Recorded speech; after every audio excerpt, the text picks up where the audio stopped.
Imagine someone shows up at your house unannounced and unwanted, and that person also has 33 million followers on YouTube. Then she live streams the front of your house to her 5 million Instagram followers. Last night, SSSniperWolf, a massive YouTuber, showed up outside of our home, recorded a video of our home, and then posted it to her 5.6 million Instagram followers. Is she weaponizing her audience? I don't know, but this would qualify as doxing, which is illegal in California. This week, SSSniper showed the creator world what not to do in a public dispute with a fellow creator. Hey everyone, this is Tyler Chou, the creator's attorney, and I do not represent anyone involved in this case. I don't represent SSSniper or Jack, but Jack, now that I have my own law firm, if you need some legal support, I would love to support and protect you. Today, I'm diving into a situation that's taking the creator community by storm, whereby SSSniperWolf, whose legal name is Alia Shelesh, also known as Leah, showed up at the house of JacksFilms and asked, "Can we talk?"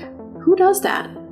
I think someone on the verge of a nervous breakdown, which is probably caused by her lawsuit with her husband, or she might lose her channel and basically her business. So stay till the end where I discuss that lawsuit with her husband, and I will cover the whole drama around YouTube not taking any action against Shelesh and why YouTube might be justified. So let's give some context and discuss how crazy all this is, because this isn't your typical young YouTuber with a small channel who got upset over something. Because I represent big creators, I know how much creators make with AdSense, and a quick estimate would probably put Shelesh somewhere at about $1 million a month in AdSense, netting her anywhere from $10 to $15 million a year. And if you add brand deals on top of that, that could be a $20 or $30 million business. I assume she is the CEO of a multi-million-dollar corporation, showing up at someone's house because her feelings are hurt, or potentially there is a dispute between her and Jack. She claims that he's been harassing her for the past year, and we will get to that later. But do you know how CEOs handle disputes? They have their attorneys handle it. You do not show up at someone's house and then dox them. I'm going to cover in this video today what I think will happen to SSSniper legally if JacksFilms decides to sue, and also, could she lose her channel? Will YouTube demonetize and or deplatform her? So how do we get here? Let's go back a bit. In 2022, JacksFilms started a secondary channel specifically targeting and mocking SSSniper's reaction content. He claims that she was profiting off of other creators' work without giving them due credit, and basically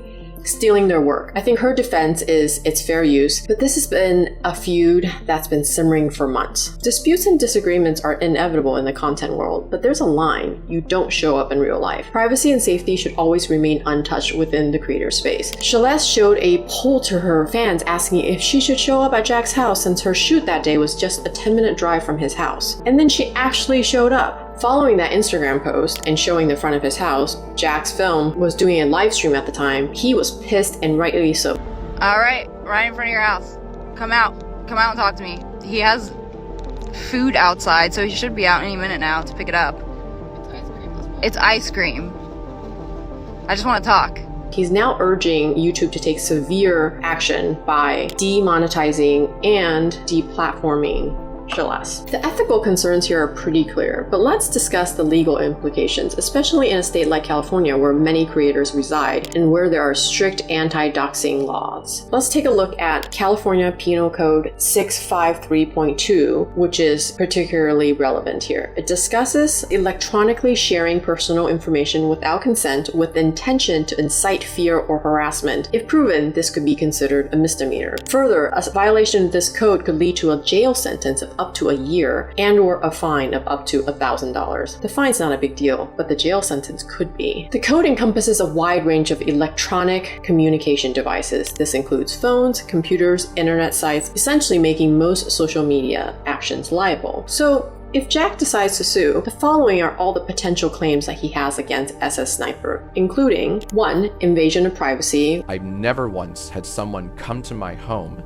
and vaguely threaten me, which is publicly disclosing private facts about someone, especially without their permission, can be seen as an invasion of their privacy. 2. Stalking. California has strict stalking laws, and repeatedly following or harassing someone can qualify as stalking, especially if it puts that person in fear for their safety. 3. Civil liability. JacksFilms may have grounds to sue Shelesh for damages if, for example, the disclosure of his address and home results in harm or harassment or devaluing the property. Number 4, harassment. Depending on the circumstances, Shelesh might be charged with harassment, especially if her actions cause JacksFilms or his wife to fear for their safety. Number 5, intentional infliction of emotional distress. If JacksFilms suffers severe emotional distress due to Shelesh's actions, there might be grounds for a civil lawsuit under this tort. So why did Shelesh have her breakdown that caused her to show up at someone's house and live stream their house and location to 5 million people on Instagram? Well, her husband, Evan Young, known on the internet as Sausage, is claiming that he owns their channel, that he started the channel. It was his idea to pivot her channel of Sexy Sniper to a joint channel of SSSniperWolf, which is separate from her original channel, and they own SSSniperWolf 50-50. The complaint states that Young was the one who had the idea to play games like Call of Duty or Metal Gear Rising, record his gameplay, and then have Shelesh pretend to play the game and say the words that Young pre-wrote and scripted for her. So Young's assertion is that he's the actual YouTuber and the brains of the operation, and that Shelesh is just an actor and doesn't really contribute anything substantive to the channel. In the complaint, Young states, while Shelesh was the face of SSSniperWolf YouTube channel, Young is and was at all times heavily involved in the creative content and operations of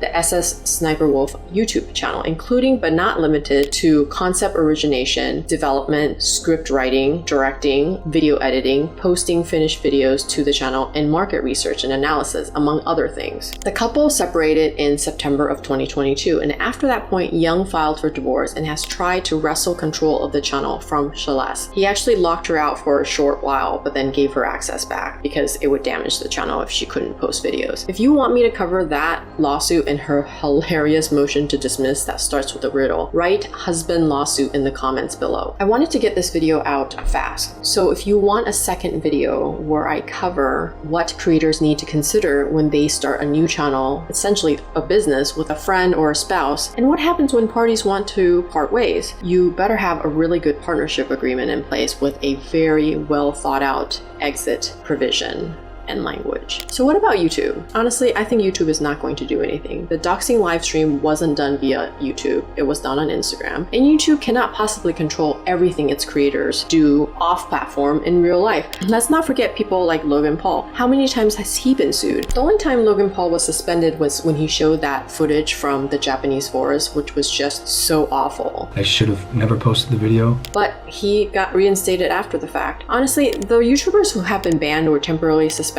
all had direct content on YouTube that violated the terms of service. Now, interestingly, the terms of service does say it does not allow content with harmful behavior, which includes threats and doxing. But is it with the content or not? Look at the terms and condition, this screenshot that I took from this week. It says it doesn't allow other harmful behavior, but I wouldn't be surprised if YouTube lawyers updated the language to specify we do not allow content with other harmful behavior like threats and doxing. The drafting could and should be tighter. If I was drafting it, I would make it super precise right now, because there have been people in the last couple of days who went into chat with YouTube and asked the reps, and I'll show the screenshot here. By the way, someone's making fun of me. Can I go, to their house and live stream this off? And you know what the YouTube rep said? What you guys do off platform is not up to us. So either they're changing their story to protect Shelesh, or they're saying we can't control everything YouTubers do off platform. Hi YouTube, this is Future Tyler coming to give you an update because this story is happening so fast. When I recorded my video, YouTube had not yet responded, but when I was editing and getting ready to upload this video, YouTube responded with its lesson that it's trying to teach SSSniper. This was YouTube's response to her doxing JacksFilms. They say the following. This is Team YouTube on Twitter saying, confirming SSSniperWolf has received a temporary monetization suspension per creator responsibility policies. Off-platform actions that put others' personal safety at risk harm our community, and the behavior on both sides isn't what we want on YouTube. Hoping everyone moves this convo to a better place. It has currently 16 million views as of like a day ago. So notice that YouTube says the behavior on both sides isn't what we want on YouTube. Let's be very clear. Jack has not done anything to SS Sniper. He didn't show up at her house. He didn't live stream her location and address. What he did do was create that secondary channel, right? Reacting to her reaction videos. I think this is a slight slap by YouTube saying, we don't like that and we're letting you know. And you know what? The entire internet is very, very upset at YouTube right now. Actually, this is a little more than I thought they were going to do. At least they did something, right? I didn't actually think they were going to do anything. They're temporarily suspending her monetization, which could be substantial. It could be a couple $100,000 depending on how long they do it. It could be $1 million. I just don't know. And by the way, Shelesh's apology came right around the same time as YouTube. So it feels like YouTube is talking to her. They're probably using their crisis PR team to navigate this, as most big companies do. So she says, let me start by saying I'm sorry for my recent actions. It is inexcusable. I'm sorry to JacksFilms, YouTube, the entire creator community, and my incredible fans for not being a better example for appropriate conflict resolution. JacksFilms, while we certainly don't see eye and eye and have our differences, I am sorry for reacting the way I did when I should have taken the opportunity to show young creators how adults and professionals resolve conflict by communicating directly, respectfully, and privately, not for views or content, but a meaningful example of how conflict should be resolved. I will reach out directly and hope we can find some time to connect and communicate respectfully. I'd also like to thank YouTube for holding me accountable. I deserve it, respect the decision, and appreciate the opportunity to learn and grow from a true lapse in judgment. That sounds like a pretty canned response that probably a lawyer drafted, because I've drafted these types of statements myself for executives when something goes wrong. So here we are. YouTube has done something, Shelesh has apologized, but I don't think the internet's gonna let this rest because it's still churning. And we'll see, will JacksFilms sue her? Now,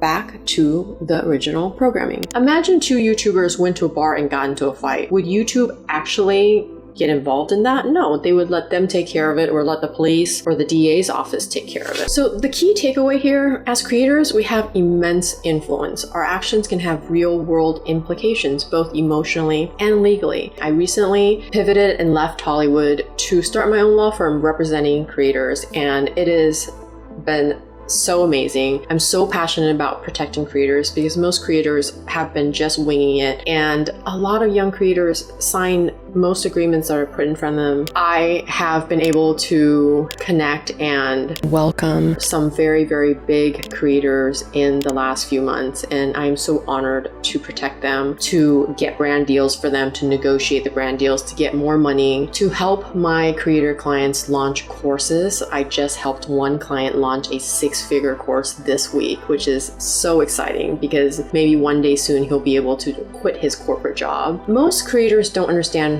why they need an attorney. And here's why. As you grow your YouTube channel, which is not your business, by the way, you are the business. You're the media company, you're the actor, you're the writer, you're the editor, you're the producer, you are the whole company. Your YouTube channel is actually the marketing arm of your business. You should be thinking about multiple revenue streams, like your website, a newsletter, products, merch, digital products, courses. I'm very, very big on courses. And make sure to click on the link to my law firm below. Book some time with me if you have questions about brand deals, or if you want help building out your business, creating employment contracts, putting NDAs in place. If you need to respond to cease and desist letters or to send them out, demand letters, I spend a lot of my time chasing brands for payment. The biggest pain point for creators is how to make money. So make sure to catch my video where I cover the top 5 mistakes that creators make in brand deals and how to double your brand deals. This is Tyler Chou, the creator's attorney, and it is my life's mission to protect and support creators. Thanks for tuning in. Remember, let's create responsibly, ethically,